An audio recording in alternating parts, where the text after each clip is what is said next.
Welcome everyone to our ongoing conversations about the labor movement and social movements.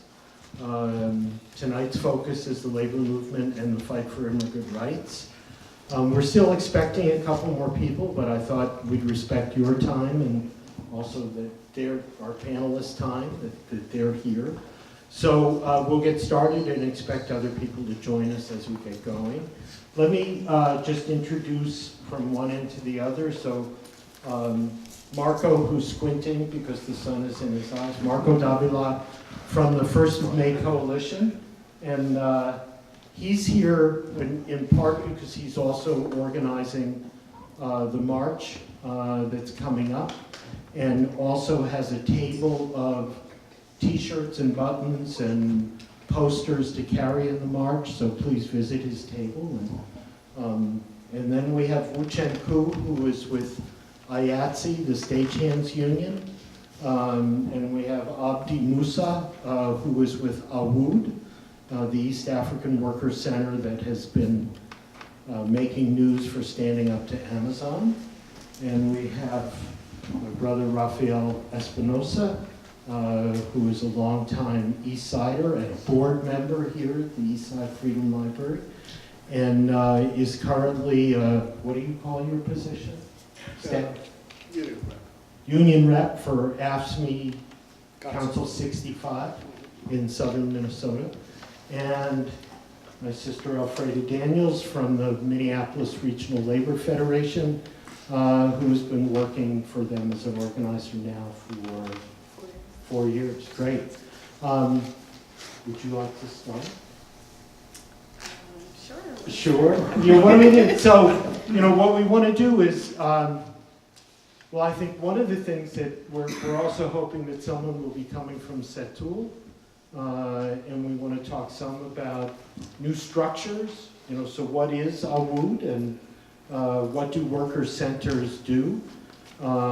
What is it that the labor movement is currently doing about the struggle for immigrant rights, and what more perhaps could they be doing? And also, how are immigrants organizing themselves in the workplace and in the community, and how can that also connect with the labor movement? Yeah. Is that okay? Prompt? Excellent. All right. Hello again. I am Alfreda Daniels with the Minneapolis Regional Labor Federation. I'm also one of the co-founders of Black Immigrants Collective, and I am part of the Coalition for Freedom to Drive. I'm sure you all are familiar with. As far as labor, I've been with the labor movement for about 4 years. There have been a lot of progress. A lot of our unions are now talking about immigration issues as a union issue, and not just unions standing in solidarity with immigrants, because these immigrants are also our members, they are our workers, and so we see the attack on immigrants as an attack on the labor movement. So we've been working tirelessly. The AFSCME nationally have also included immigration as far as DED, DACA, TPS as part of their narrative at the White House. We have our lobbyists also lobbying on behalf of this. I've been to DC with other groups, and I have met with them there. So we are working on immigration issues as labor issues, as a labor issue. We've had individual unions like SEIU and other unions who have taken a bold step. Currently, SEIU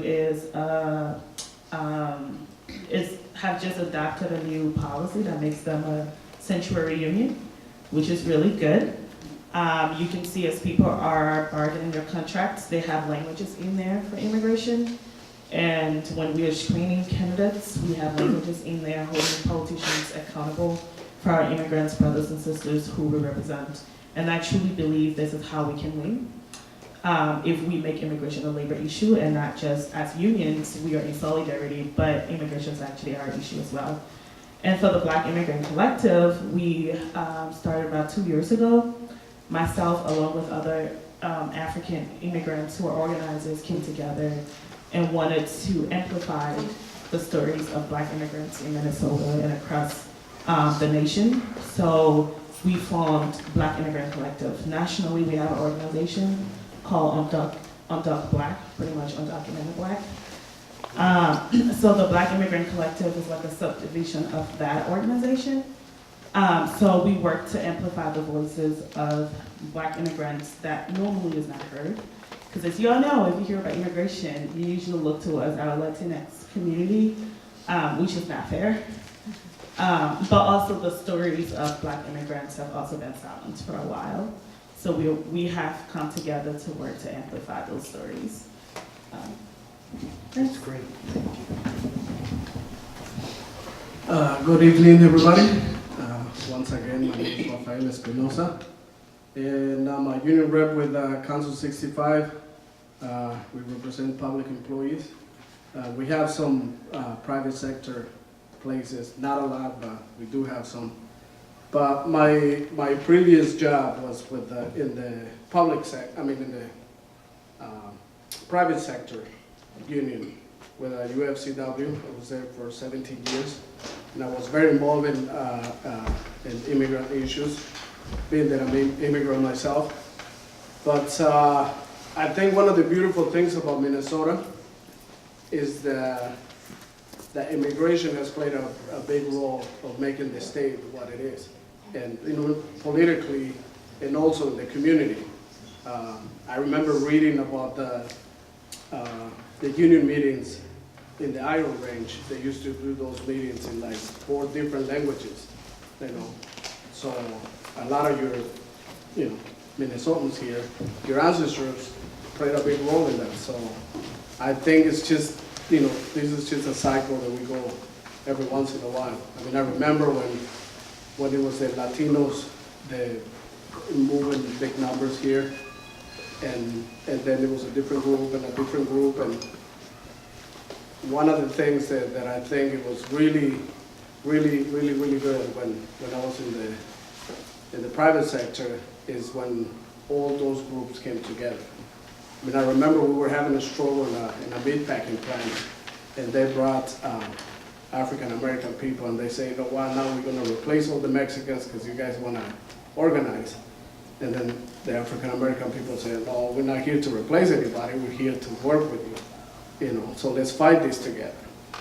Man, that company turned around right away. It's incredible when we work together. And I guess that's one of the things that I was really pushing for, is for the understanding that we have to have. I mean, your ancestors had that going on, so we should have that going on now too. Because employers are really good at dividing people. And let's face it, the reason why they bring different groups to do the work is to keep us separate, right? I was born and raised in Mexico, and I remember I used to drive, from here to Mexico City pretty much every year. And as soon as you got to Texas, you start hearing things in Spanish, right, on the radio. And then when you cross the border, probably a good 200 to 400 miles from the border, you will hear commercials in English, right? It was really funny that in Texas you will hear them in Spanish, but in Mexico you will hear them in English. And they will have commercials about Tyson, Smithfield, come to work for us, right? We give you $7 an hour, we give you a place to sleep, we give you food. I mean, they were all promises that they never came through. But for the people in Mexico that were hearing that, right, when you're making $5 a day, they're like, my God, I can make $7 an hour. Of course they will want to do that, right? So I guess, the things that we hear, and we got to fight to make the place better for all of us. That was what I was working towards back in the day. I mean, I'm still doing it, in a different way. In the public sector, we do have some immigrants, not a lot, but we get more and more, especially second generation people, and I think people get it. That we got to fight together in order to keep the benefits that they got, right? Because when you get a union job right now, especially the contract has been in place for a long time, you know, that's really on the sweat and blood and tears of some people. You know, they went through hell to make sure that people have that. So it's really up to us to convey that message, right? Because right now we're getting attacked, big time, big time. So this is Brad Sigal, and Brad is the secretary of AFSCME Local 3800 at the University of Minnesota, and also prime organizer of MURAC, the Minnesota Immigrant Rights Action Coalition. So Brad has one foot in the labor movement and one foot in the immigrant rights movement, and has just come back from a fact-finding mission tour, and has just rushed over here from a union meeting. So, Brad. Good evening, everyone. As Peter said, my name is Brad Sigal. I'm the secretary of AFSCME Local 3800, the clerical workers at the University of Minnesota. I'm also on the statewide AFSCME Consultative Executive Board. Good to see a brother here from AFSCME as well. Different AFSCME council, but yes. Yeah. But we're blood brothers. Exactly. As Peter said, I was part of a delegation that went down on a human rights delegation to the U.S.-Mexico border at the end of last month and beginning of this month. And, you know, in the context of Donald Trump and the people around him and too many politicians from both parties talking about the border as a crisis that something needs to be done. We need more fences, more walls, more drones, more helicopters, more border patrol agents. As a member of an immigrant rights organization here, we decided we needed to send people down and see for ourselves and come back and talk to people about it and what we can do. And there's more than I could talk to you in this short time now, so we'll be doing other report backs. If you want to hear more in detail, I can tell you more about that. But the biggest thing, you know, thinking about a wall, you know, it's pretty abstract, but when you're there, it is not abstract at all. It's something that the militarization of the border affects everybody. Of course, people who are trying to migrate, who are being left out, forced out, are primarily affected, but it also affects, you know, something that I wasn't that aware of. There's a very large native nation just to the west of Tucson in Arizona, the Oahu people, who their sovereignty is violated by border militarization. A lot of them live essentially under military occupation by Border Patrol right now, 24/7, helicopters overhead, checkpoints to get anywhere, Border Patrol trucks everywhere, drones, etc. Their sovereignty is violated as a result of these attacks on immigrants. You know, there are people in towns all around the border who just basically want to live their lives and be left alone, and they also are living under military occupation 24/7. We went to a small town called Arivaca that people may have heard of. It's been in the news a little bit lately because some of these crazy right-wing militias have tried to set up shop there, but the community has rejected them, and they are organizing to help migrants who are coming through the desert, and also to basically you know, have a different vision of what the border towns should be like that is not about all this militarization, because an entire generation there has grown up living under military occupation, and this is within the United States.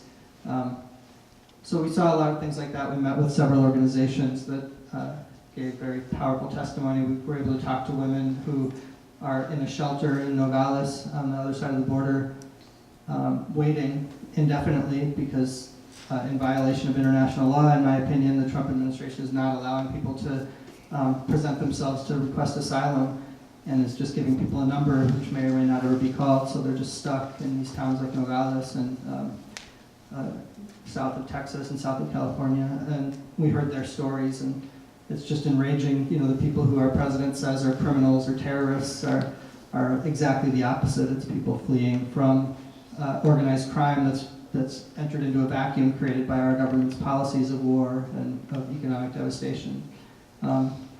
Anyway, I could go on for a long time about that, but I think as an immigrant rights activist, a human rights activist, I think it's really important for us to take action locally, and as everyone knows, May 1st is right around the corner, and that's something that we're mobilizing for both in MIRAC, but also my union, AFSCME, has endorsed actually both of the May 1st marches in Minneapolis and St. Paul. I think it's really important to be in solidarity with the hotel workers, a lot of who are immigrants themselves, and it's also really important to be at St. Paul at University in Dale, 3 o'clock Wednesday, if you didn't already know, now you know, to march to the Capitol. The main issue we're focusing on the flyer, you see it really big, is driver's licenses for all, a basic issue of equality and human rights. But it's about much more than that as well. It's International Workers' Day, which has, of course, a long history going back to the 1800s, and we're trying to keep that history alive, which from the beginning to now has been a history of the working class as a whole, and often led by immigrant workers and workers of different nationalities and races, fighting for the things that we can win in here and now, like driver's licenses today, like back in the day, the 8-hour day, but actually fighting for a whole lot more than that, fighting for an end to this whole exploitative system. So it seems like a good place to end. Thank you. Abdi? Actually, we have another microphone here underneath.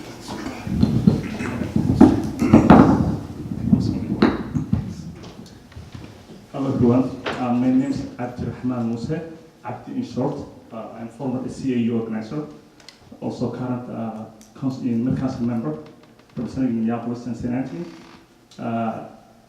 Also, I am executive director of Atwood Center. Atwood is a Somali word of power. The whole idea of Atwood is just to create a space for East African workers to learn and defend their rights. That's the whole idea. And when people hear Atwood, they just think about Amazon.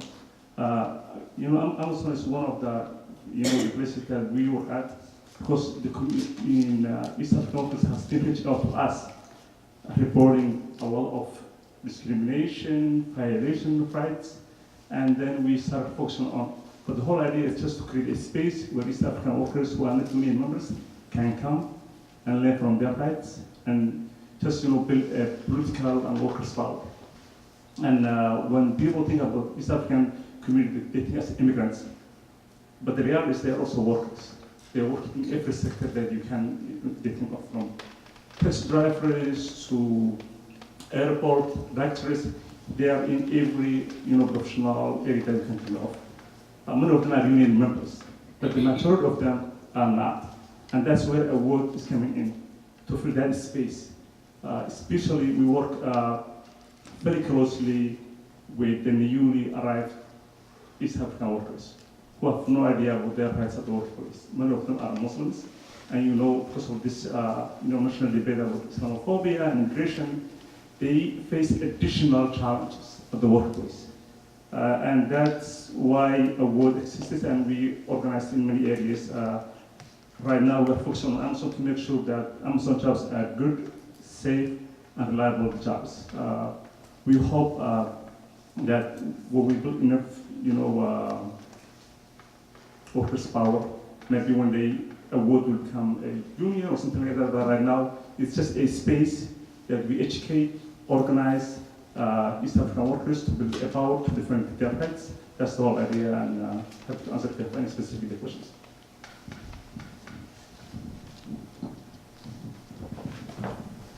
Hi, as you mentioned, I'm Khoo.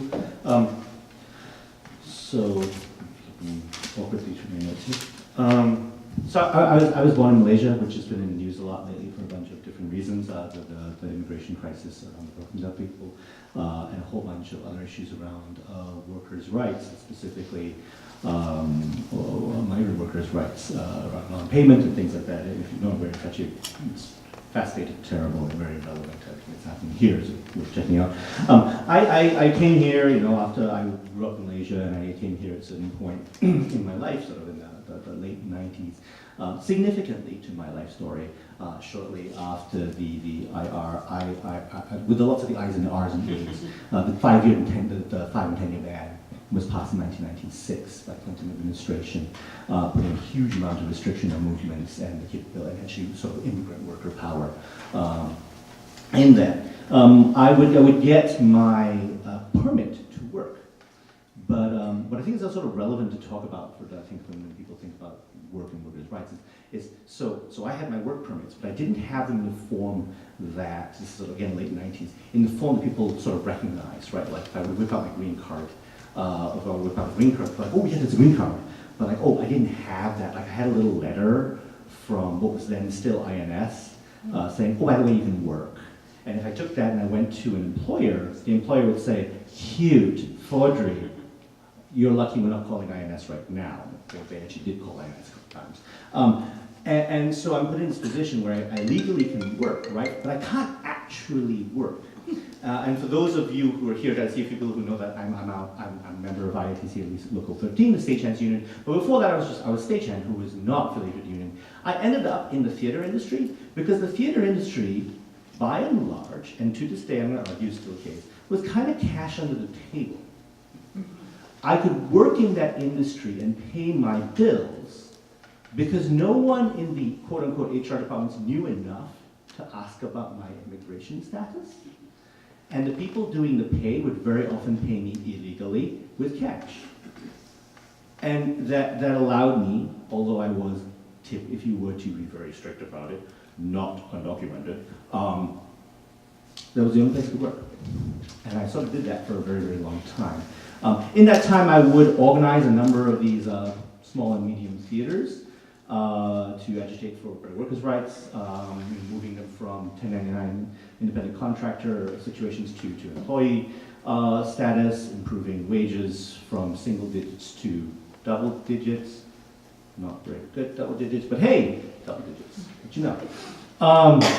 And so in the process, as things would get better, and as in that sense, as people would coalesce and become to understand what was needed for better worker protections, even within these institutions that, you know, by and large were left-leaning in their leadership and very often would talk about wanting to support workers, would then find that they had been hiring me illegally or that there was violations in what I was allowed to do. Because, you know, a lot of workers' permits will say you're only allowed to do certain things, and we find like, well, you're in violation of the things you're allowed to do. You're only allowed to work with your left foot and not with your right foot. And I would often get pushed out of them or it would be suggested I should leave before, at that point now, ICE showed up. So that's sort of a background of things that I'm interested in and sort of my background for things to sort of think about. I do a lot of, sort of out of that and a lot of that work, yes, I joined the Stagehands Union. I'm a member of the Stagehands Union. It's a wonderful union. But it does not engage very much with immigrant rights. It's a niche industry. It's not something that's talked about a lot. One of the things that I do is I'm also I founded along with some friends an organization called Technical Tools of Trade. We do trainings of technical skills in the performing arts, specifically for people trying to come in, rigging, for instance, and things like that, but also trying to hold a lot of space for these kinds of conversations and build solidarity in, especially among young people, sort of in the middle and high school aged range, and within workers who are in the arts industries who very often see themselves, well, I'm not a worker, I'm an artist, is a refrain that's not at all uncommon, and try to build sort of common ground of workers as rights, and also as art, both as labor, but also as a way to seize control of narratives that have long been taken away from us, both as workers and as immigrants. Yeah, so that's kind of what I'm going to say. Yeah, great. Hello, my name is Marco Davila. I'm a member of Immigrant Movement for Justice and another group called Morena, Minnesota. Well, first of all, maybe I'd like to start by inviting you again, because repetition is good sometimes. Please march with us on May 1st in support of immigrant workers. One of the central demands, or the main demand, is driver's licenses for all, without criminalizing immigrants. We don't want different driver's licenses. We just want a regular driver's license. I have two dreams. One dream is that Mexicans will be free, Mexicans in Mexico. And my other dream is that immigrants will be free, immigrants here. So me, I'm a Mexican. So most of immigrants, the so-called illegal people, first they would talk about 12 million and then about 11 million, and now you hear the numbers say something like 10.5, 10.2, whatever.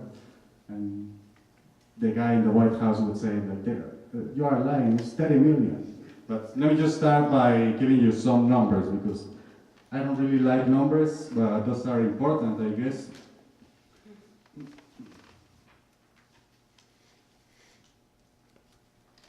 So a third of the undocumented population in the US has at least one child who is a citizen.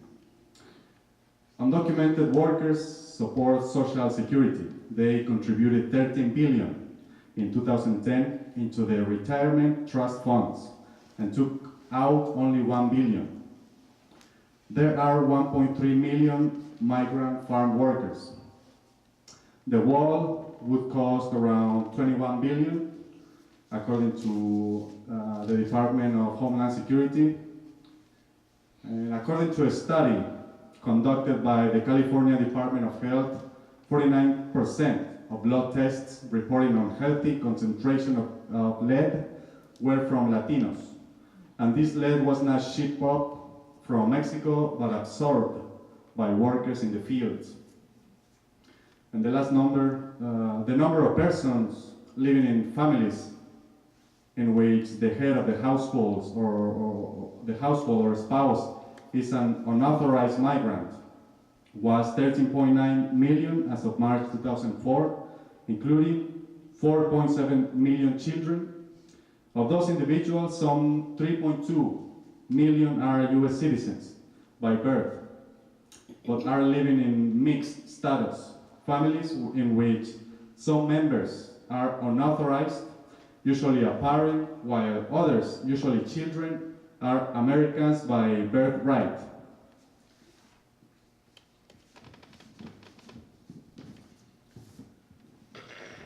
So what I would, okay, first going back to the march on May 1st, the local demand would be driver's licenses for all without criminalizing immigrants, and the national demand will be legalization for all, among so many demands, because we are a broad, diverse coalition, and you find all kinds of organizations participating, small or big, and we all have our own things, our own campaigns, our own struggles, our different visions, but that's kind of what's uniting us in this day, on May 1st, which is a Wednesday, by the way.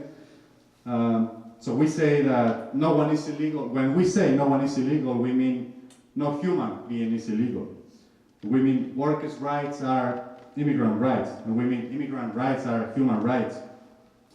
And also, speaking about the wall, I believe that any country, well, the US has a right, I guess, to build a wall, but the people, we immigrants, have a right to destroy it, to tear it down, because it's unjust, it's racist, it's killing so many people, thousands of people. That number I don't have, but it's so many people that have died since that wall was built. So they have a right to do that, but we have a right to tear it down. They have a right to come up to create their own laws, but we have a right to disobey laws that we believe are unjust. And I would support a wall as long as it is based in the Mexican map of 1830s, the big map. Mexicans would support that wall. We would pay for the wall.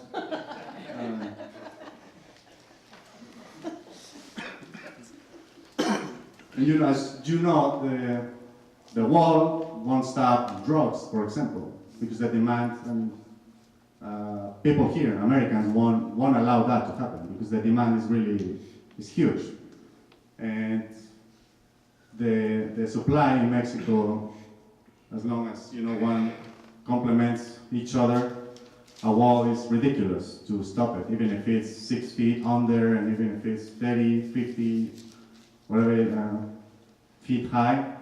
It won't stop. The wall won't stop terrorism because, according to some numbers, most of the terrorist attacks are not, you don't see undocumented people shooting like crazy in the streets or killing more than 10 people at once or 20 or 30 people. You don't see that. Usually are citizens from this country. So whenever I hear someone blaming immigrants for the lack of jobs or for the economy going down, so I try to tell them, don't blame immigrants, blame the system. Because the system is oppressing you and is oppressing us, it's oppressing everyone.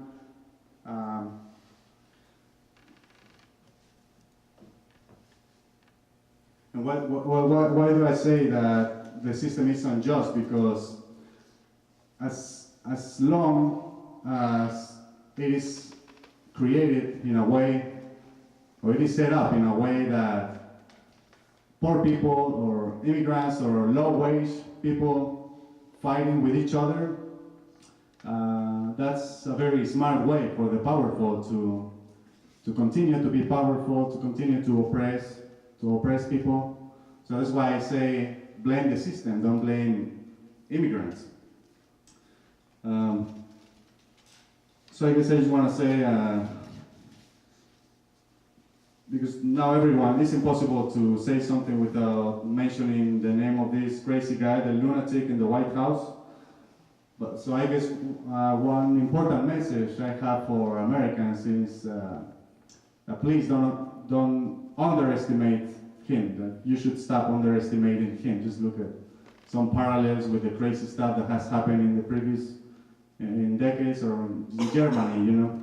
Like some people don't believe it, they would say, that has nothing to do with it. Fascism is way different. We don't have fascism here. That's impossible, it won't happen. He's just a lunatic, he's just a clown, he's just a dangerous man, he's just crazy, but just ignore him. But well, Germans, that was kind of similar. They would ignore the crazy guy, they would ignore him, underestimate him, he won't get anywhere. And little by little, you know, started moving forward, gaining more and more power. And you know, something even more crazy could happen at any moment, and then that will be even worse for everyone. So speaking about movement, so I believe that the movement such as the May 1st Coalition, for example, or May 1st or Immigrant Movement is a good opportunity for people to become leaders, because I believe in that we all have the capacity to become leaders if we want, if that's something that attracts us. And I believe that immigrants, undocumented people are going to free themselves.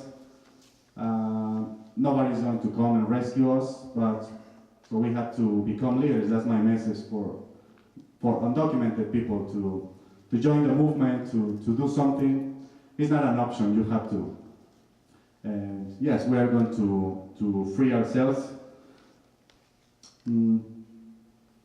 Yeah, just leave it at that for now.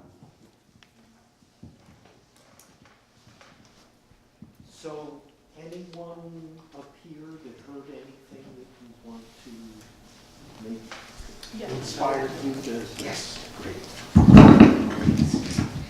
So I have a lot of notes, but I first wanted to start with the fact that I know we were talking about the boulders and the walls. I want you all to know that we have had a wall. There is a wall. It may be invisible, which is the most dangerous wall that was built, but it's there. The physical wall is not the issue right now. And the current immigration policy that we're discussing right now did not start with Trump. It has been there. It was created for a specific reason. So I think one question that we need to ask is who is benefiting from the current immigration policy that we have nationally? Trump is actually he's not breaking the law, he is actually enforcing the law. So this has already been in place. And it was created way before us. So who is really actually benefiting from the current immigration policy is the question that we should be asking. And this crazy man, like my brother said, we can't underestimate him, but mostly we can't underestimate the people who voted for him, because those are the people who he is working so hard to please. But I actually wanted to speak on Black immigrants issues. People from Africa do not share a border with the US. So most times it's difficult for people to understand how can Africans or Black folks be undocumented. Understand that people do not just become undocumented, they come here documented and the system forces them to become undocumented. So through these different status and actions that we have, when people come here, pretty much they're saying you're welcome here for a certain amount of time, and after we've used your labor and abused that and given corporations cheap labor, now it's time for you to go, because now we're threatened by the fact that people of color are becoming a majority in our country. So now we want you to leave. That is basically the structure of the immigration system. We do have, within the African community, undocumented community, we have people on DACA, which a lot of people didn't know. You know, I went to a speaker event and someone asked me, how can Black people be on DACA? We have a lot of Black people from Nigeria, Africans coming from Nigeria, and some people from Haiti who are on DACA and TPS. And then Liberia, which is a very small country, West Africa, was on DED. Hopefully by now a lot of people know what that is, because we did do a lot of organizing this past year. So there are a lot of us out there. It's a very diverse group, but I actually really intentionally want to shine a light on Black immigrant issues and amplify that voice and make sure that's clear, because that's something that is not usually talked about.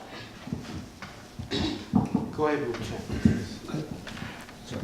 No. I just wanted to yes, and pretty much just said there. In particular, the sort of the idea that often bandies around, the idea of the newness of a fight and the newness of this conversation.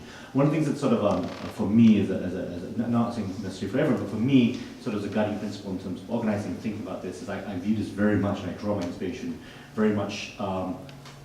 Almost more from the fight for independence from the imperial powers in the not more than like 50 years ago than anything else. And if you sort of think about colonialism as a form of, I mean, it is ultimately of labor exploitation, right? Like in terms of how it's done, how it's divided.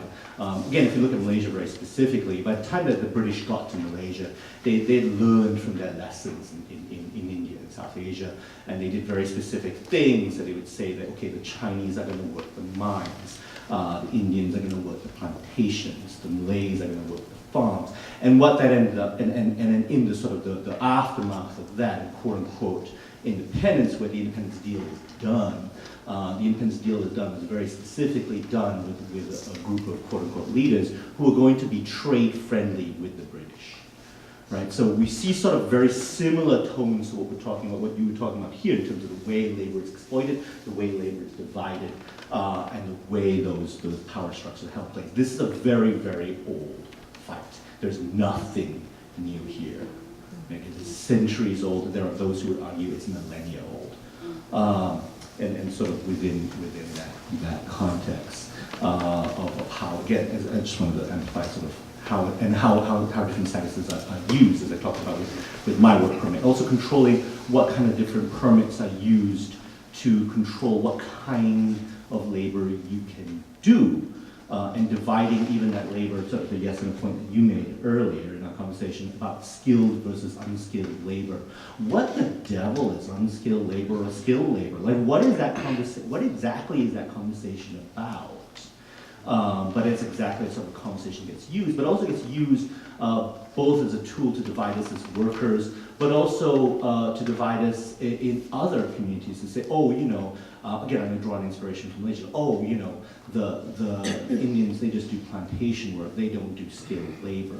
And now we can pit the Chinese against the Indians. And this is a very specific pitting of, yes, worker against worker along very specific ethnic lines that allows for a certain division. I think it's very important for us to be wary of those kinds of tropes that don't look like they're looking at culture or race, but really, ultimately, in many ways, are being used and weaponized in those same ways. Go ahead. just want to add one point that as our workforce is changing and becoming more diverse, so our union membership, but still I want to point out that our unions are still so white. So when you see any major unions, and I'm still feel myself an AFSCME union member, but you see most majority of the members are increasingly diverse, but the leadership are still too white.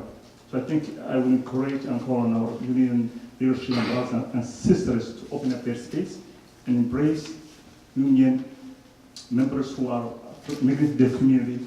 They will save the unions, as we know, they are really who's in the future of the union and the labor movement. So I think that's really one point that I would like to highlight. Someone who really knows both the immigrant community and the labor movement. I think we need to pay attention to that issue.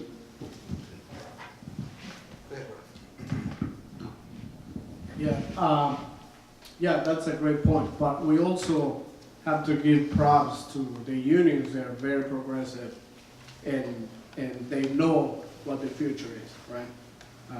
When I was hired with Council 65, I was the first Latino ever to be hired to represent white people, which that was like the first time ever for me that I was hired because of my skill, not because of what I look like or because of my accent or any of that.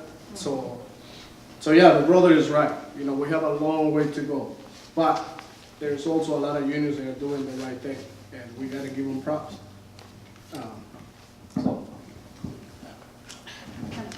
Go ahead. I agree with you that a lot of unions they're trying to do the right thing.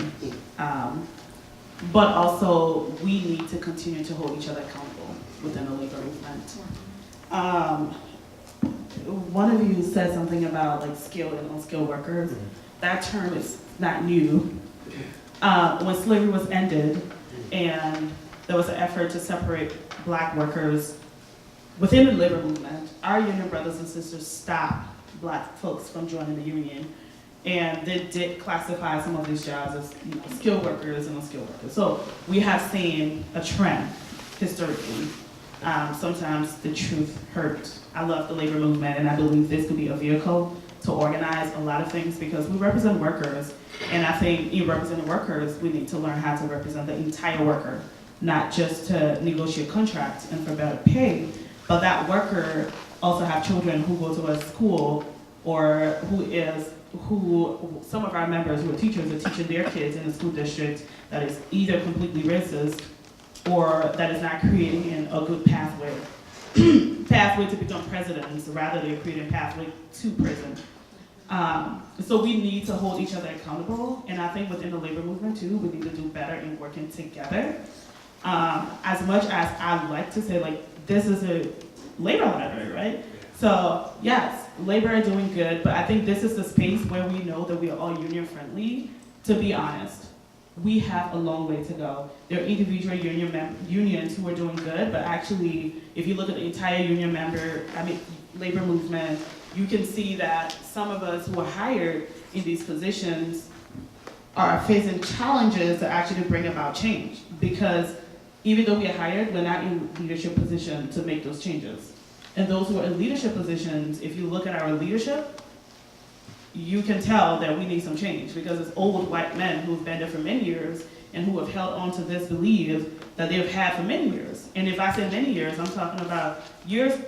I'm talking about during the time when the labor movement was, hey, come work for the union because I know your father and you live down the street, right? So I think we need to be very intentional, and the only way we're going to be intentional about making that change is if we hold each other accountable. I'm talking about within the labor movement and speak truth to these issues.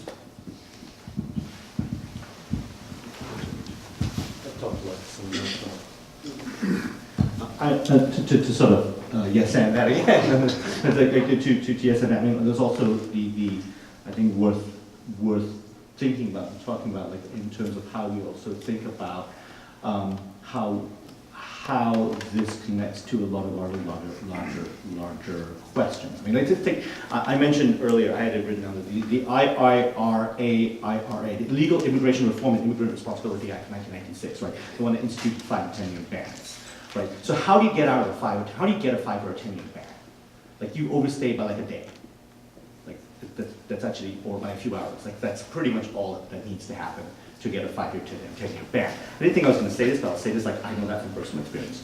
That's all I'll say about that. But to waive it or to appeal it, there's appeal a lot of immigration policies as workers intersects with a lot of other things. Like how do you do that? Like okay, oh well. If I have a spouse, then I can apply for a waiver, and I've got a 15% as opposed to a 0% chance of winning that waiver. Well, that ties into, and there's nothing wrong with marriage, but that ties into very specific oppressive ideas of sexuality, of relationships, of gender, that are very broad and wide-reaching, that don't often get thought about as tied in specifically with immigrant rights, with immigration rights. But those kinds of freedoms are specifically tied to freedom of movement, of who gets to appeal, who gets to win the appeals, who gets to be seen in front of an immigration judge and have even that 15% chance. Those things become crucial.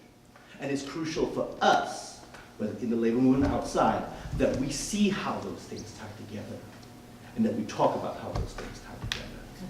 Because it's not obvious, and it's intentionally obfuscated. Why don't we start to take comments and questions from... I think that's a good idea. Please. Thank you.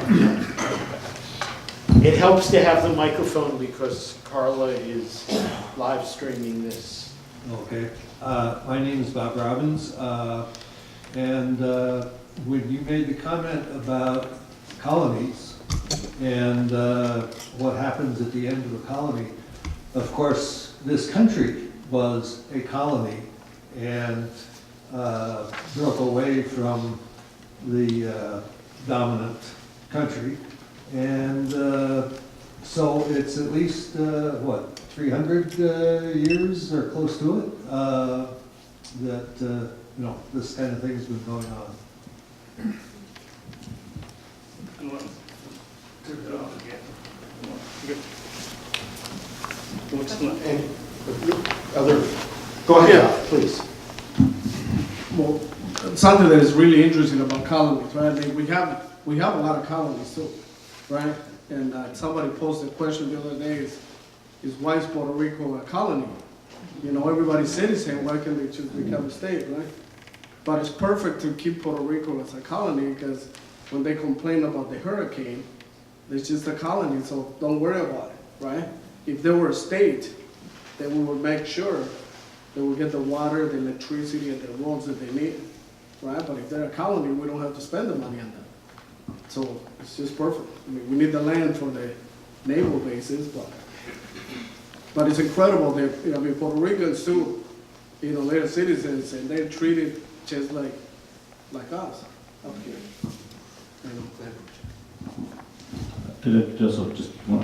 Yes, and yes, the U.S. being imperial power too is a point. I also want to sort of, I guess, throw out there some other things to think about in terms of the U.S. and colonies. That I think it's important for us to acknowledge the nature of the U.S., especially of the U.S. specifically, in terms of thinking of it as a colony, but also in terms of native people of this land and stolen land and the displaced, and the broken treaties and the stolen land that we're on, and that the fight for independence that took place for the U.S.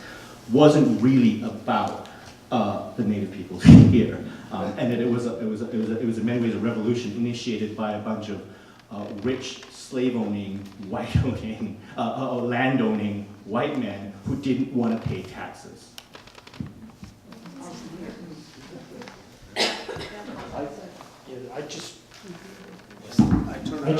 Okay, that's good. No, I just want to mention, in light of Wu Chen's comment, there's a recent book written by a historian named Gerald Horne called The Revolution of 1776. And Horne argues that the American Revolution was fought primarily to preserve the institution of slavery.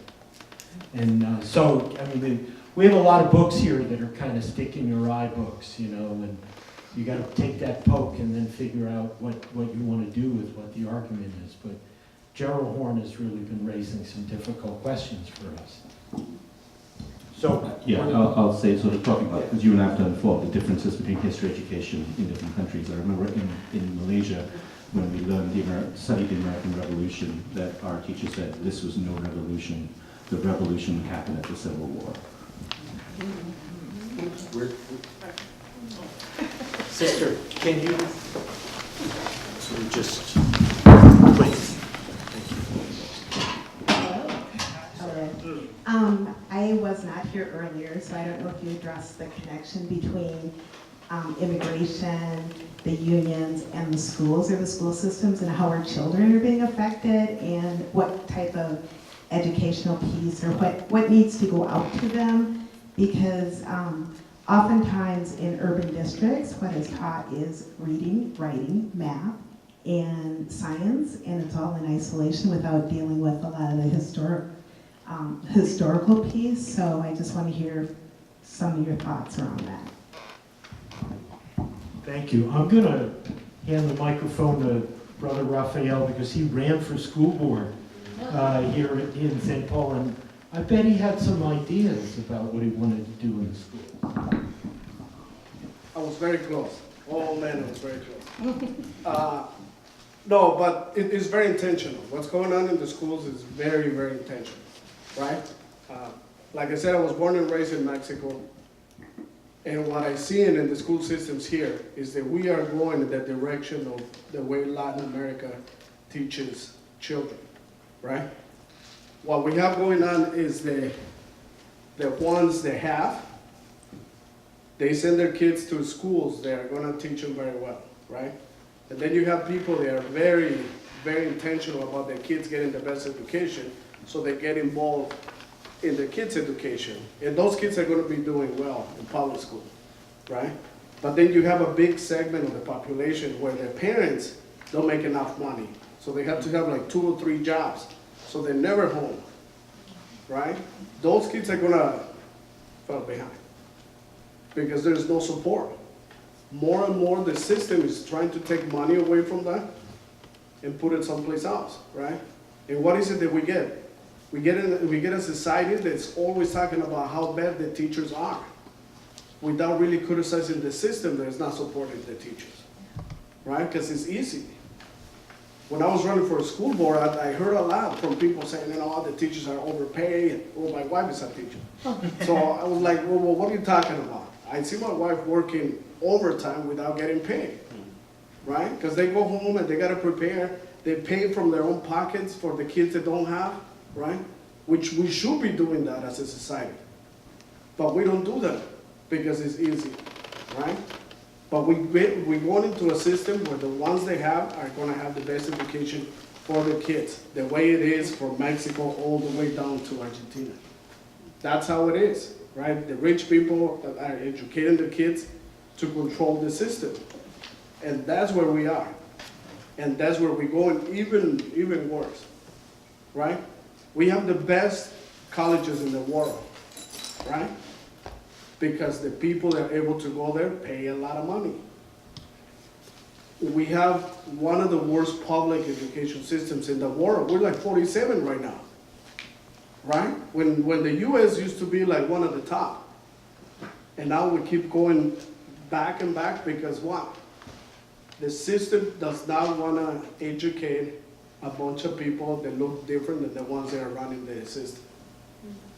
Very simple, very simple. When I was looking at how the simple public schools allocate their money, I was in shock that a lot of people that were friends to the people that are running the system get their jobs like more than $100,000 jobs, and there's no problem. But yet we're fighting for crumbs for kids and teachers. That is ridiculous that we have a system like that, right? And I'm glad that I lost, really. Because I know it will be a fight every single day in there. And in order to change things, we all have to come together. And we're not there yet. You know, sorry to say, but we're not there. Because the minute you start talking about that the system is broken and we gotta fix it, right away they paint you as a radical, or as an anarchist, or communist, or socialist. Well, right now, socialist, right? Right now, and you wanna put somebody in you know, out there for everybody to hate them. Right now, they're using socialism again. So, like I said, all of that information is out there, but people are not picking it up. Why? I don't know why. I understand for the people, they have to have a bunch of jobs to feed their kids. You know, there is no way they're gonna be really getting involved in those things because they don't have time for the kids. They're not gonna have time to get involved in that. So it's perfect for the system. The people who are down in those situations don't come together, right? But, you know, one of the things, and I know in my previous job, every once in a while we used to go to school and talk to kids, because if you look at the curriculum for the labor movement or labor history, right? They benefited a lot of people. You know, the 8-hour day, you know, overtime, you name it. It's only, you know, like 3 pages at the most, right? We have African American History Month, right? But if you look at the books, they don't reflect that. For a month, it should be at least a book. In some places, you only get a paragraph, right? So all of that is very intentional because it's all about controlling who's going to run the country. And if you look at, I mean, the system that I can tell you the most is Mexico because I was born there. But if you look at the last, it was except this president, but going back probably about 20 or 30 years, all of the presidents were trained somehow up here. Educated or trained, right? Vicente Fox claimed that he went to Harvard and he only went there for like some, yeah, it wasn't to get a certificate, but he went over there. But anyway, he claimed that, right? Because it's the right thing to do down there. But there were some that were educated there. Now imagine that kind of money, if somebody in Mexico has to make $5 a day to work, imagine the education in Harvard, how much it costs to somebody in Mexico to send their kid. So that's the kind of money that we're talking about. And that's the direction they were going in a highway. So, you know, we got to work together to change. Excellency, one point. But also, another really key issue here is 97% of Minnesota teachers are white. That's really another really significant problem that we have that we need to address, and most of us are really shying away from it. So, I know you're raising your hand, so it's good to hear. Yeah, I know you said you're glad you didn't win, but I wish you would have won. I was there supporting my brother, and unfortunately you didn't win. But yeah, the schools would be better if you would have won, I think. But you know, my wife is also a teacher, and you know, I see the work that they do, and I think it's important in the context we're in now, where over the last year and a half, we've seen an unprecedented wave of teacher strikes defending public education, defending the right of their students to have a quality education, to have you know, better curriculum, to have resources. That really is, I think, showing us a way out of this entire generation we've lived through of the public schools being systematically looted and dismantled for profit, and where you have whole cities like New Orleans now that has no public schools. They're just all charter schools, privately run and operated, and that's becoming more and more common. And teachers have taken a stand to reverse that, and it's been, I think, the unions that have new leadership that is generally more diverse, that is generally more left, and is more militant and willing to take action, even if the laws in West Virginia say you can't strike. Well, so what? We're all going to do it. What are you going to do? You know, and it worked. And so, not only for and not on the narrow grounds of just their pensions or their jobs, although that's very important too, but for public education as a whole, for these changes we're talking about. So I've been very inspired by that, and I think particularly here in both St. Paul and Minneapolis, both unions have moved strongly in that direction, and I look forward to what we can do as that moves forward. Go ahead, Just from stuff that people have said, I've had some notes here. One thing I kind of want to make sure that before I get into this, that people understand, just, you don't have to say this out loud, but just say to yourself, the system is not broken. Okay, because if you say the system is broken, then you have to tell me when was the last time it was fixed. Right? So if you cannot answer that, then the system is not broken. It's working exactly how it's meant to be, meant to work. Also, when you talk about history in schools, like the U.S. cannot even have history of the United States, the full history of the United States in school. They're not teaching our kids that, because what that means is they're going to be forced to speak the truth about who and what this country really is and made of. And then for them to have history about immigration, they're going to be forced to answer the question of why are immigrants here in the first place? And in order to answer that question, they have to address the foreign policy that are destroying countries that are actually bringing immigrants to this country. So they're not going to do that. Most of the fairy tale stories they're telling our kids in schools are about how great the United States is. And it is. I mean, we live in a good country, but we also have to speak truth to our real history in order for us to move forward for change. And when you said something about like the school district and diversity, one thing I tell people is, like, me personally, I don't fight race, I fight racism. Because I truly believe there is only one race. And racism is a structure of the system that actually serves a certain group of people, which happen to be white people in this situation, from my suffering, being a person of color.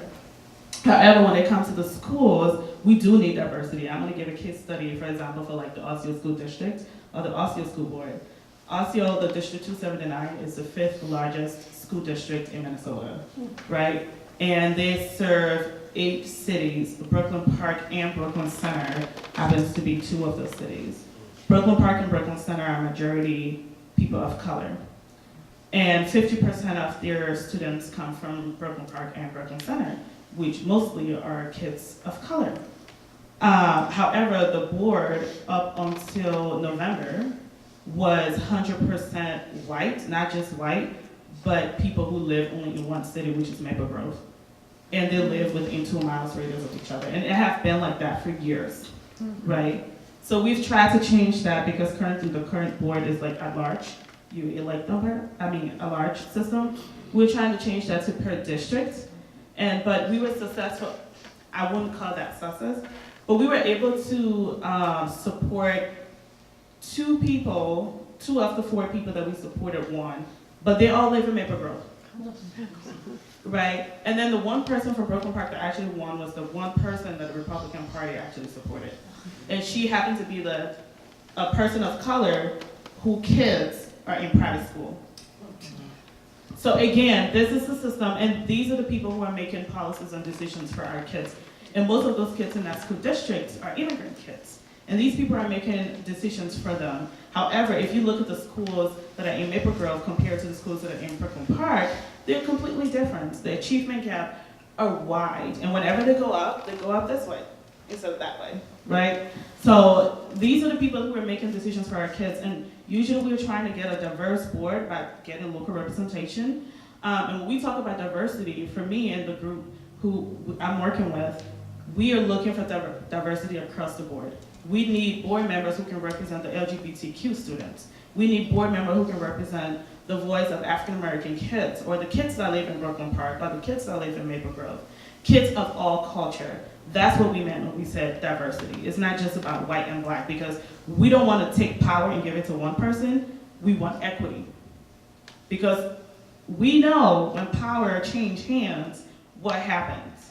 So I think it's only justifiable if we fight for equity, and these kids deserve to have someone who understands them, because they're very diverse as far as what they stand for. You have immigrant kids, you have LGBTQ, you have Muslim kids. They deserve to have people who understand them and who can make decisions and create policies based on exactly who they are, who our kids are in the schools.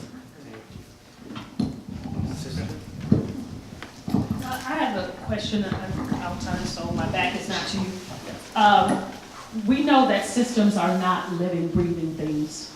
So for them to exist, we feed them, either by support or complicity. So I guess I would like to know what you're doing to help dismantle the systems that we know are inequitable that are taking place. So I just came from a school board meeting. We were talking about equitable school funding across the board. And there are a few schools that people always want to go to. Now, whether the education in that school, the quality of the education is actually better or perceived to be better, everybody wants to get into those schools. So I guess my question is, why is it that Ben Mays and Capitol Hill share the same building? One has a waiting list, one doesn't. One is perceived to be better where people are breaking down the doors to get in there, and others are shying away from them completely. But we're talking about this system of inequity, but it seems that no one is trying to do anything about it. And the reason I'm saying that is because I think we actually create the systems of inequity that we say we don't want. And by feeding into these systems and saying, I don't want to send my child to this school and fight for the things that they need, I would rather take the easy route, go to a school that I feel like is so much better because I don't have to do the work. So I guess I would like to know from each of you, if you're willing to answer, what are you doing to interrupt those systems of inequity? Maybe personally, I don't know. I mean, everybody has a voice, and I feel like everybody can interrupt that system in some way, but I guess I would like to know what people are doing. I mean, because we admire this problem a lot. And I'd like to see what are we gonna do about it. Anybody who can answer this? I'll answer the question, but I want to also follow up on Daniel's statement first. So one thing the educators can do, is actually as a union members and as a labor movement, is to support, and the federal community politically. You all have resources to elect people of color, to empower your union members, so they can build a power that they can change. In many cases, that's not the case. So that's one thing that you can do as a labor movement. Coming back to your question, what I'm doing personally is just to build, the most for political power and union and workers' the power for the most franchise community members in East African community. Most of my members are new to the country. They have been here for 2 to 3 years maximum. We're teaching them how to vote, how to challenge the system, how to really, even if they cannot vote and they're not the citizen yet, they can bring their family members who are citizens to elect people who are for equity. We are challenging the system for with him. And we all have to do that. And it takes organizing money, organizing, people. And so far at the world, we have been successful in really challenging Amazon in a real way. We were the first group that brought Amazon to the table to negotiate with us regarding working conditions at Amazon. Okay. Anyone else? I'll go. It's fine. I'll say what you know. No, being the only woman up here, I gotcha. So that's a good question, but that's a question I don't think just for us up here, but for everyone in this room. And I truly believe everyone in here is doing something because you're here tonight. That is one step because you're here to learn something about an issue. I truly believe that in order for us to make change is for us to develop more leaders, and that's where mostly my energy is spent. You're talking about people who are taking an easy route because they don't want to fight. Maybe they don't know how to fight, or maybe they have fought for so long and they're tired of fighting. And maybe this is time for them to just think about their family and their kids alone. And it may seem selfish, but understandable, especially if you have been in this movement for so long. But how many of us have taken the time out of our day to have one-on-ones with these parents and let them know, hey, you can actually do this to make this school a better place. You can do this to change this policy. And sometimes victories come as small as in just winning a seat on the city council, but that's victory because we need your voice. So I believe developing leaders is a very good way of actually implementing the change that we have, because I don't even think the changes that I'm fighting for is gonna happen in my generation. And I'm pretty sure I'm the youngest on this panel, right? So, but however, like, I think we should develop more leaders and more young leaders and put them into leadership position and invest our time and energy in them. I think that's how the change is gonna come about. Because it's one thing for one person to have a vision. Okay, this is how a lot of great visions die. You have a vision, you keep it and you fight for it. Just you, remember I'm just using the word you. Once you're gone, that vision dies with you. But if you are a true leader, for example, I point to Nelson Mandela, right, who had the vision of Pan-Africanism. He organized. Today he's gone. But the idea of Pan-Africanism still lives because we were able to develop more leaders and pass on that legacy. And that's what I think. We all here are doing wonderful work, but we should also learn to invest in other leaders coming up so they can carry on that legacy and create change. Yes, ideas. Well, in Mexico we call it la batalla de las ideas, the battle of ideas.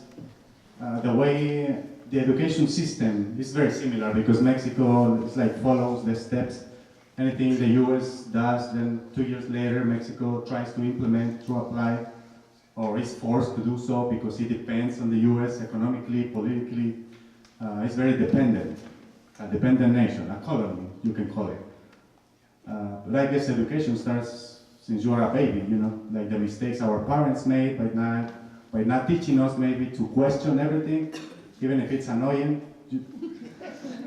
Your kids, they have to question everything, right? Because the way they tell you the history is from a very conservative perspective. The same in Mexico, same thing here. Very conservative way of doing things. Like the good leaders, you don't see not even the pictures. The conservative leaders, they are the heroes. I guess, yeah, well, these kinds of spaces are important for the battle of ideas, or, you know,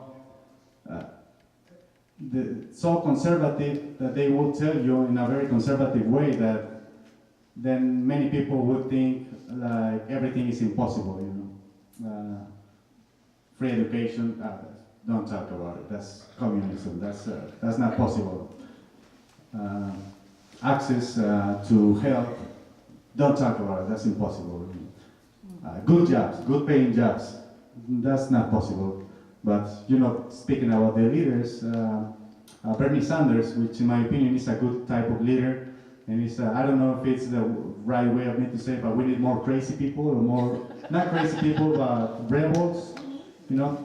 That type of thing, because he brought things to the agenda, to the national agenda, that I would never have expected, like the term socialism being talked about nationally.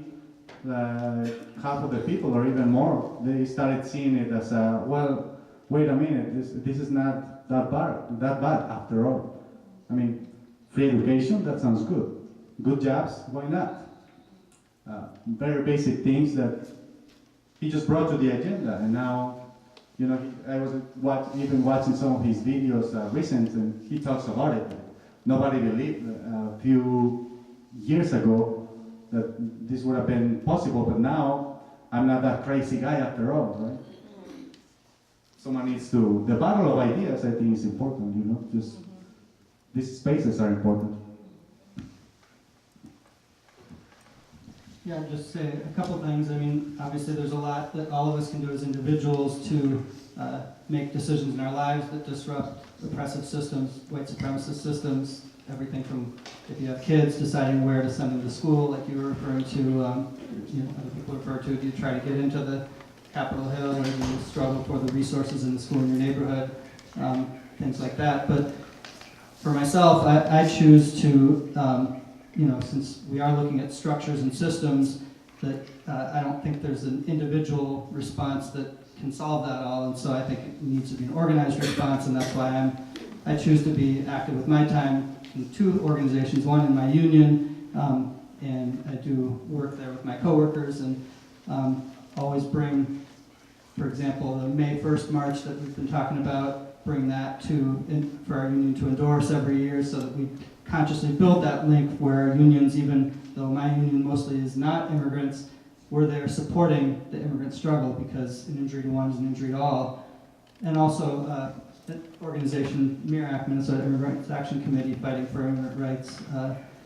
supporting people facing deportation, supporting changes like a driver's license or a municipal ID in Minnesota and in Minneapolis and St. Paul, supporting legalization for all on the national level, ending the criminalization of people because of what side of an imaginary line they were born on. Yeah, that's for me. I think everyone, if you're not in an organization, join an organization so that we can deal with these systemic problems collectively. And also march on May 1st. I guess just to sort of, again, just yes and everything that's been said. I don't have anything new to say really. I want to sort of emphasize something that all of my comrades up here have said, which is to sort of, I think it's very important for all of us to think about the tension between movements and individuals, and that specific tension. I mean, especially if you think about the stories, the myths, whether the myth is millennia old or whether the myth is the latest Marvel movie, is to think about how much that narrative that is pushed to us is the narrative of the exceptional individual, and to be very mindful of how that specific narrative of the exceptional individual undermines solidarity, it undermines movements, it undermines organizations, and it undermines collective action. And whether that exceptional individual truly is exceptional in some way, or whatever that means, that mythology is at its heart an anathema to any sort of collective action. That said, you're absolutely right. That doesn't mean there isn't a lot that individuals can do. Movements, social movements, any movement, any idea is at its heart a bunch of individuals. A mob, one might even say, on some level. But I just think that's something that I just always sort of want to put out there when it comes up, because we do that a lot. Like we talk about specific members and movements, but those movements are many different people. Also, I wanted to yes and the idea of compassion for people. People get tired, people don't. And sometimes people don't engage, and that's true. And we all have our different levels of engagement, and I think that is very important to so think about and why people might do that for a variety of reasons, and having compassion for that. Having compassion does not mean letting off the hook, but it does mean sort of being mindful of, if I work 4 jobs, at the end of the day, all of us, however we're acting out, I'm going to argue we all just want the best for our families. However you want to define that family, like whether it's a nuclear family unit or whatever that. I have a whole bunch of questions on the family units, which I'll talk about some of that. But just the people around us, right? We just want the best people around us, and how that acts out can be very destructive sometimes. But that is ultimately how we're acting. How big is that family? How big is that community we're thinking about? So to finally answer your question after rambling on for so long, I'm so sorry. Again, I sort of wanted to yes, and sort of what's already been said is sort of for me personally, it's very much about empowering and connecting. A lot of so with the organization Technical Tools of Trade, a lot of what we do is we spend time with high school age and also individuals, and also some workers, really spending a lot of time listening and trying to provide, speaking to your question earlier about education, education and information and resources around what their rights and responsibilities are, both their rights and their responsibilities as civic members of their community, however they want to think about that community, whether it's voting, whether it's how you can be classified or misclassified as a worker, whether it's where to apply for workers' comp. Oh, do you not have workers' comp? I wonder what that is. Let's talk about that. Things like that. So we do that, and then with Local 13 and with other organizations, just organizing. Again, it's just trying to build movements to then further spread that, to give power for those people that we to then, as you say, to whether it's leaders or to tend to take and have the collective power to do something with that knowledge. So let me, Shireen, and then Emmett. Go ahead, Shirley, please. Do I need a microphone? Yeah, you need a microphone. Thanks. So I just wanted to maybe make a couple of comments about things that we can do as union leaders, union activists, to be more conscious of supporting our immigrant members or supporting immigrant rights in our communities and in our workplaces.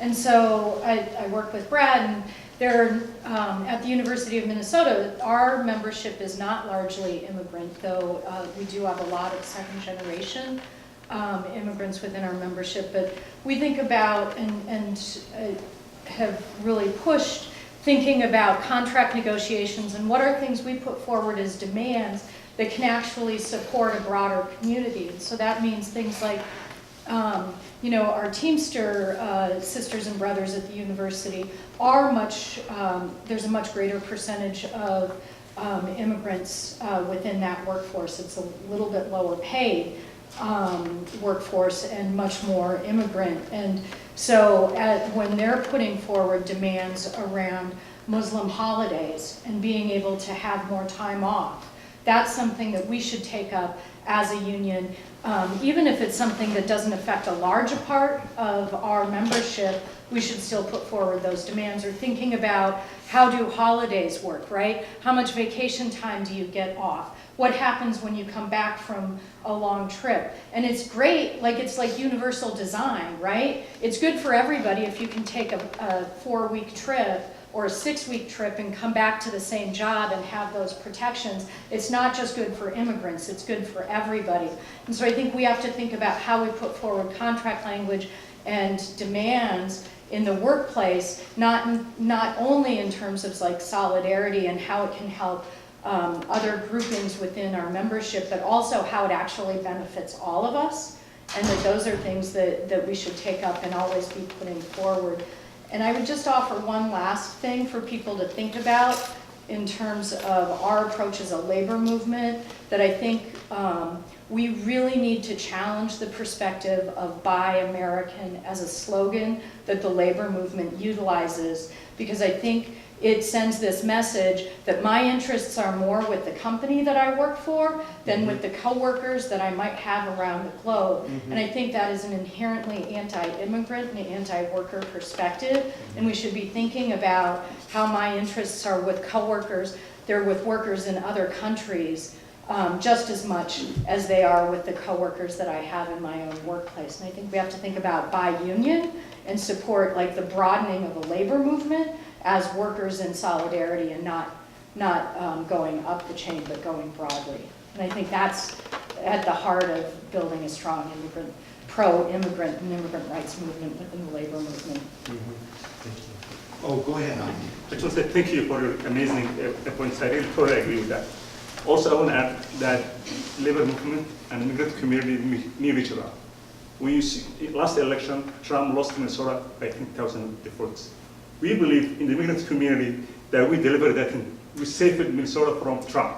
And not only that, you know, immigrant voters can, you know, save labor movement from Minnesota become another Wisconsin. Just think about that. Practical. In the immigrant community, we need, you know, they need labor movements as well. So it's actually, you know, it's a mutually beneficial, I think, deal for everybody.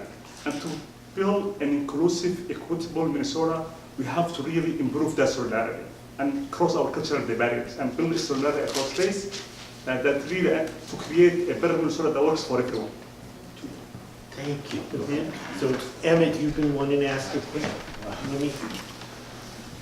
Well, actually, where the conversation has gone has kind of answered a lot of what I was going to ask, but since I've already written out my little stream of thought here, I might as well. I have a general question on kind of the nuts and bolts of organizing in regards to immigration as well as colonization. It seems that both of these systems kind of create a tiered labor structure where we have a larger pool of people that's unprotected or that's less protected, that might fear organizing because they're undocumented and have the liability of being deported if the company tries to union bust on them. Or a large number of workers in the colonized majority of the world that just don't have the same labor rights and have a baseline of poverty far below what the former colonizer or current colonizer countries are having.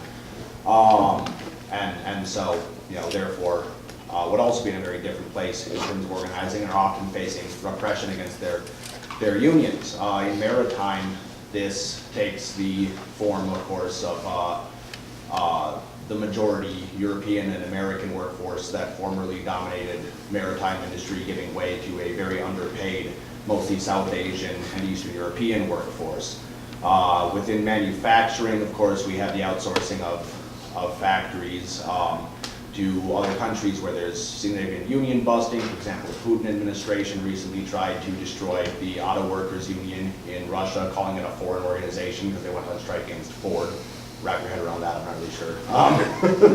And so on and so forth. Obviously, more to the point of immigrants, there's the construction industry, where here in the Twin Cities there's significant trafficking of construction workers.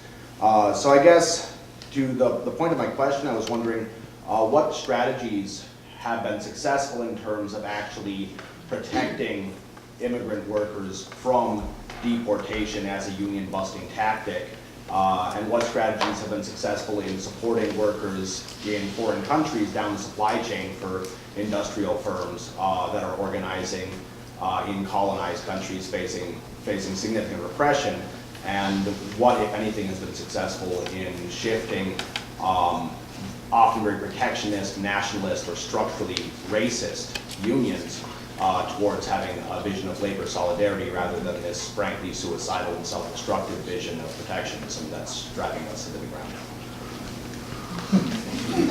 Thank you. Peter, can I take some? You want to start, Ralph, please? Yes. I really think there is a myth that people think that just because somebody's undocumented, they're not going to stand up. When I used to work in the private sector, I participated in a bunch of organizing campaigns, and Peter was involved too, by the way. But I remember this one in southern Minnesota. The workforce was undocumented women, mostly from Mexico. And they were organizing because they were pregnant, and it was a big corporation, not from Minnesota.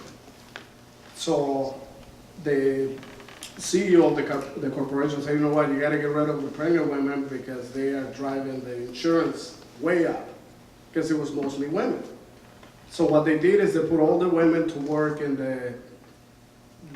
a place where it was really nasty and really smelly. And what's going to happen to a pregnant woman in that place, right? So, of course, women rebel and say, no, you're doing this to us because you want us to quit. So they called us, and we're organizing and everything.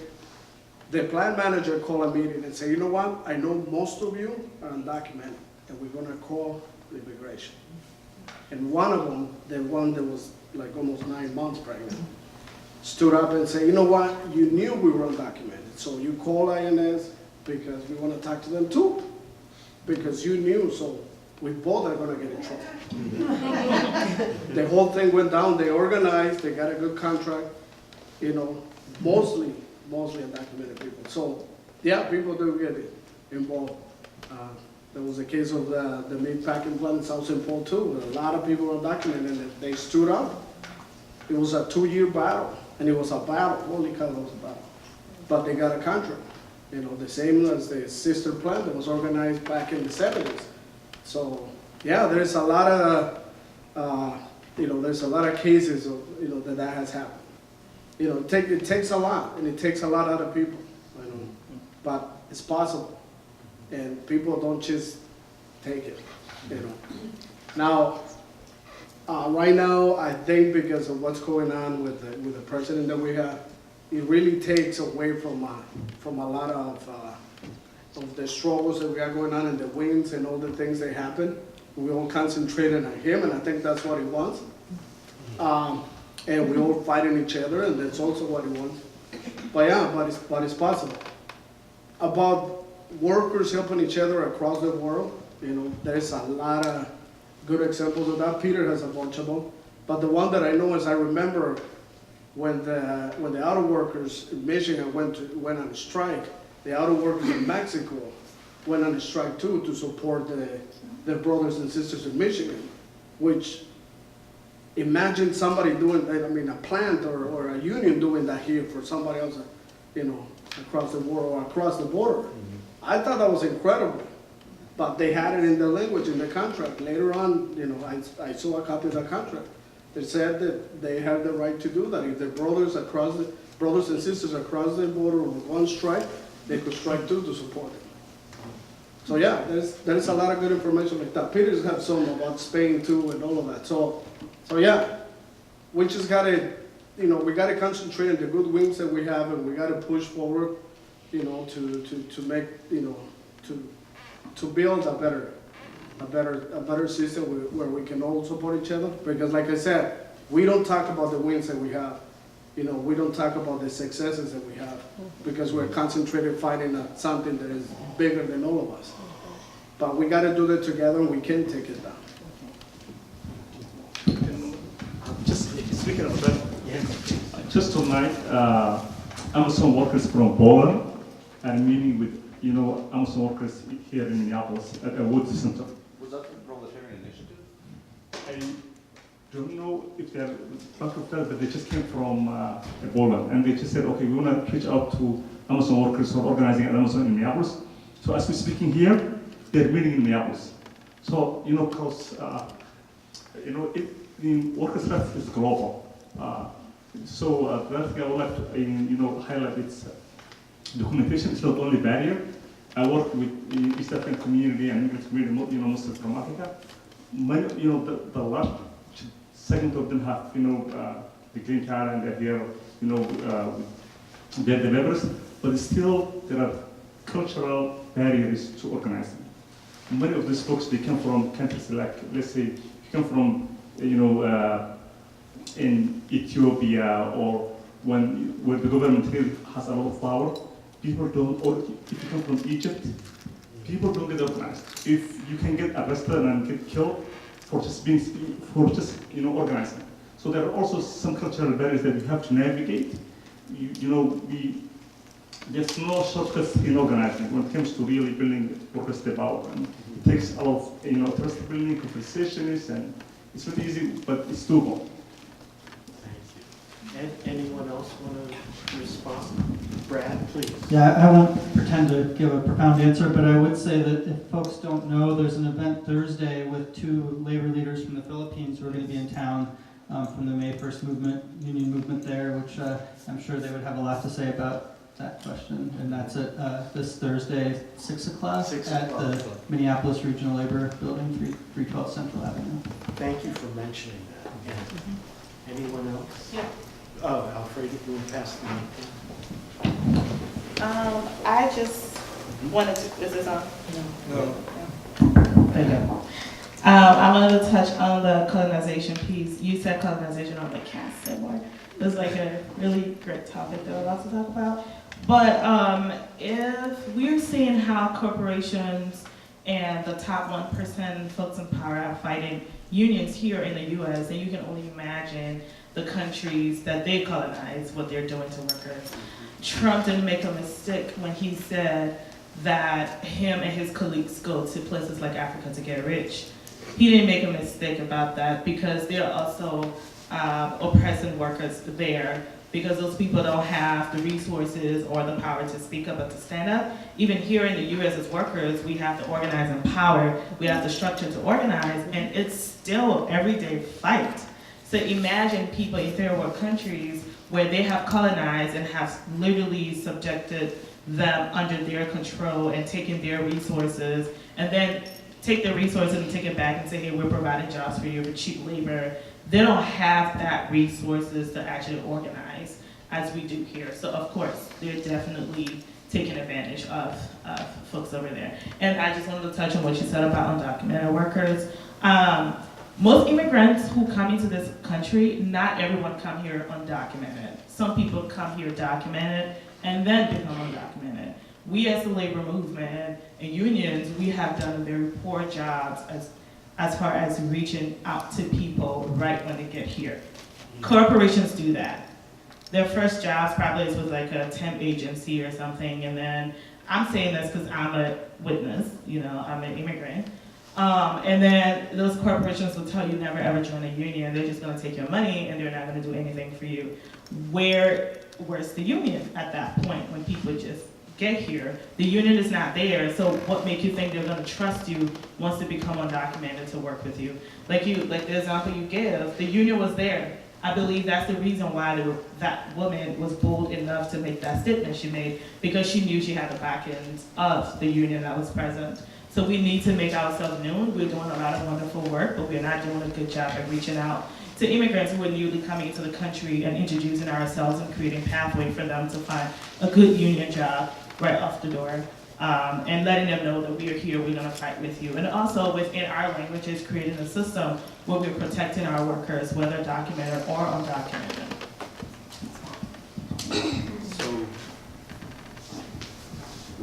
So I think we're going to wrap up. I want to remind you that Marco schlepped a lot of stuff in here tonight. He should go home with no t-shirts and no buttons and no posters. Everybody should be taking them home, and he should go home with money to support the May 1st March. So that's those tables back there.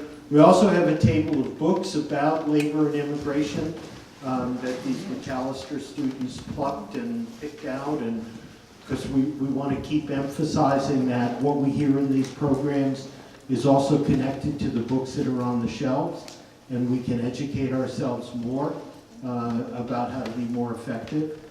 Carla. Just tell people where they can find the videos.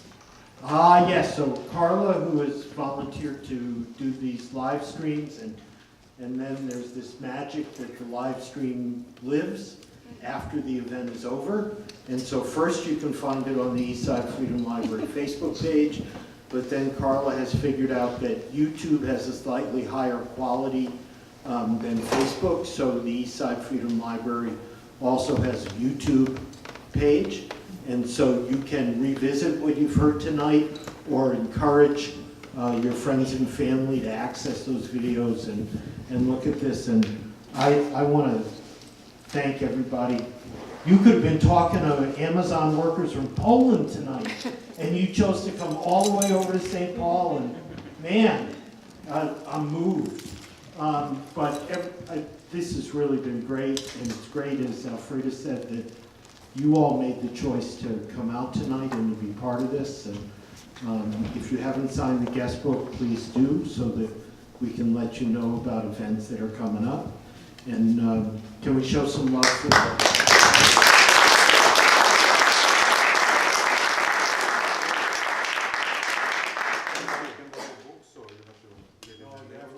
No, you have to read the books here.